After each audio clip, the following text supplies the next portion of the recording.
अब खबर विस्तार से। अफगानिस्तान से खबर आई है जिसने चीन के दुश्मनों को अलर्ट कर दिया है। शी जिनपिंग ने अपने जासूसों को एक ऐसा ऑर्डर दिया है जिसके बाद चीन के प्रोजेक्ट अफगानिस्तान पर सबकी नजर है।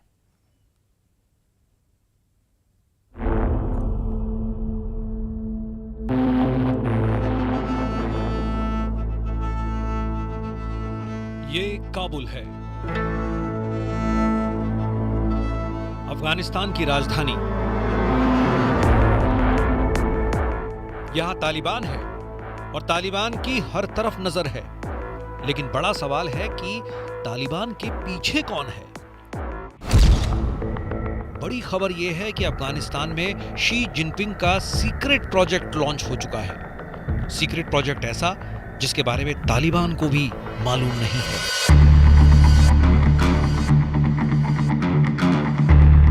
खबर है कि काबुल की गलियों में चाइनीज एजेंट बहुत ज्यादा एक्टिव हो गए हैं। काबुल के मोहल्लों में शी जिनपिंग के एजेंट अब अफगान लबादा ओढ़कर घूम रहे हैं। काबुल की सड़क, काबुल के बाजार, काबुल के शॉपिंग मॉल, काबुल में कहां कौन चाइनीज एजेंट हो, इसका पता लगाना अब तालिबान के लिए भी मुश्किल हो गया है, क्योंकि ड्रैगन ने चली है बहुत ही खतरनाक अफगान चाल।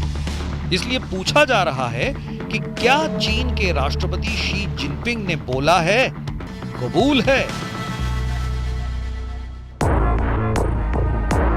खबर ऐसी है कि तालिबान के पैरों तले जमीन खिसक जाएगी। खबर ऐसी है कि शी के शातिर दिमाग को देखकर दुनिया घूम जाएगी। तालिबान के शासन वाले अफगानिस्तान में अब चीन के जासूस धर्म बदलकर एक्टिव हो चुके हैं, और इसका सबूत है वांग फिकी। ये चीन का वो जासूस है जिसे शी जिनपिंग ने एक खास मकसद से अफगानिस्तान भेजा। कहने को व्यापारी, लेकिन एजेंडा चीन के लिए जासूसी। कुछ ही वक्त में ये अफगानिस्तान के बाजार में जैसे खो गया। इसने बिजनेस बढ़ाने के लिए तालिबान से बात की। वांग फिकी को तालिबान ने कारोबार के लिए जगह भी दे दी, लेकिन उसे साथ ही साथ अपनी शक वाली लिस्ट में भी डाल दिया। जब वांग फिकी को इस बारे में पता चला तो तालिबान का भरोसा जीतने के लिए उसने इस्लाम धर्म कबूल कर लिया। पाकिस्तान में चीन की सैकड़ों अरब डॉलर की परियोजनाएं चल रही हैं।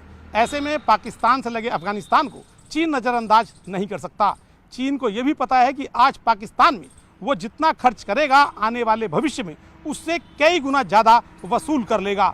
यही कारण है चीन ने अपनी शातिर चाल को आगे बढ़ाते हुए अपने जासूसों को अफगानिस्तान में इस्लाम धर्म अपनाने को कहा है।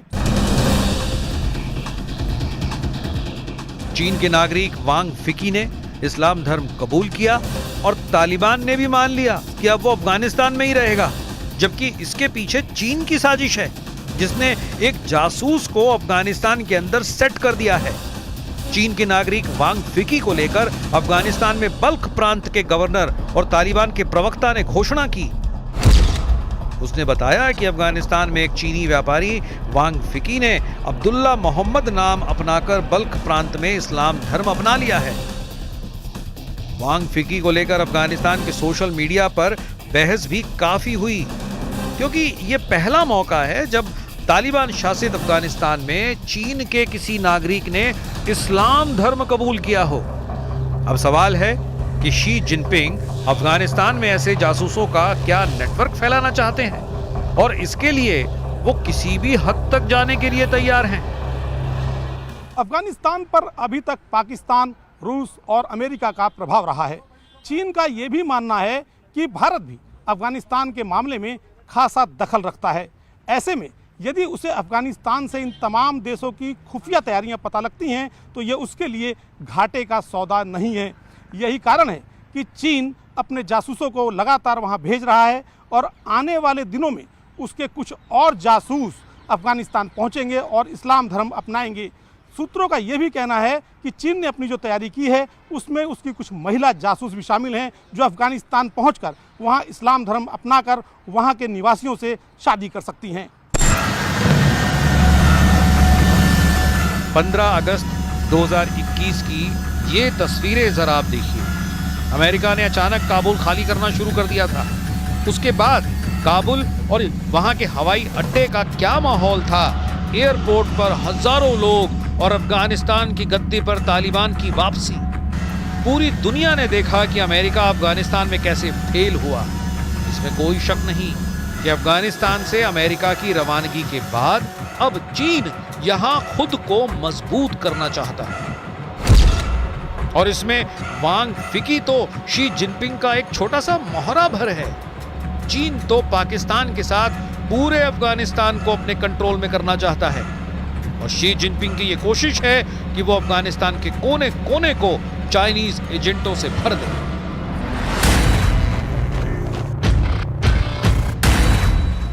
अब 3 साल बाद तालिबान कैसे मजबूत होता जा रहा है, ये भी दुनिया देख रही है।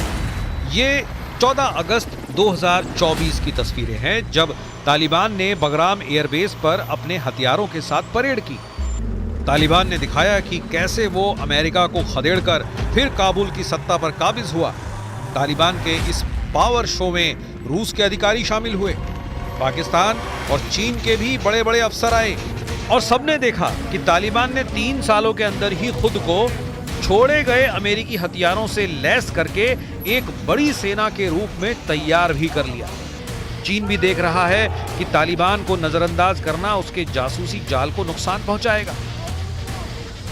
中方愿同芬方保持高层交往，更续传统友谊，加强经贸投资、绿色转型等领域的互利合作，携手应对全球性挑战，推动中芬关系不断取得新发展。 चीन की दाल पाकिस्तान में नहीं गल रही। बलूचिस्तान में चीन के प्रोजेक्ट मुश्किल में पड़ गए हैं। हाल में क्वेटा धमाके में पाकिस्तान की फौज पर हमला हुआ, जिसमें शहबाज शरीफ के 14 सैनिक मारे गए। जाहिर है अब शी जिनपिंग को डर सता रहा है कि बलूचिस्तान में पाकिस्तान पिटेगा तो चीन कैसे बचेगा। इसलिए पाकिस्तान से चीन आउट हुआ तो अफगानिस्तान चीन की उम्मीद बनकर उभरा है। यह भी एक वजह है कि शी जिनपिंग अब अफगानिस्तान को अपना नया अड्डा बनाना चाहते हैं।